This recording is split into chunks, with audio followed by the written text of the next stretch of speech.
Hi friends, welcome to my channel recipes and show. আজকে আমি আপনাদের সঙ্গে শেয়ার করব ঘরে পাতা টক দই।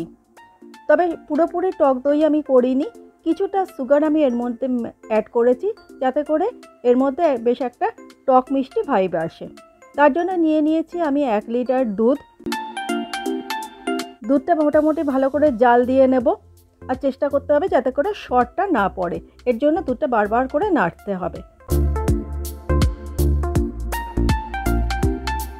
দুধটা মোটামুটি ফুটে গেলে আমি এর মধ্যে অ্যাড করলাম 4 চামচ চিনি। বেশি চিনি আমি দিইনি, যাতে করে মোটামুটি একটু মিষ্টি ভাবটা আসে। দুধটা ফুটে গেলে এর মধ্যে একটা বাটিতে করে আমি নিয়ে নিয়েছি কিছুটা দুধ আর জল ঝরানো দইয়ের সাজ। চামচ দিয়ে ভালো করে নেড়ে দিলাম, আপনারা চাইলে হুইস্কারও ব্যবহার করতে পারেন। এবার দুধটা ফুটিয়ে বেশ কিছুটা ঘন হলে আমি এটাকে সরিয়ে একটু ঠান্ডা করেছি, যাতে করে আঙুল ডোবালে তাপটা সহ্য হয়।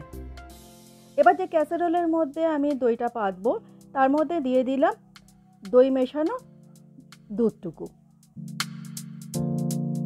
এবার অ্যাড করব যে দুধটা আমি ফুটিয়ে রেখেছিলাম সেইটা। অল্প অল্প করে আমি অ্যাড করছি, আর মাঝে মাঝে চামচ দিয়ে নেড়ে দিতে হবে যাতে করে দইটুকু ভালো করে দুধের সঙ্গে মিশে যায়। ক্যাসারোলে যতটা আটবে ততটা দুধ আমি ঢেলে দিলাম। এবার ভালো করে নেড়ে চেড়ে আমি ঢাকা দিয়ে রেখে দেবো 6 ঘন্টা। 6 ঘন্টা পর এটাকে আমি রেফ্রিজারেট করব।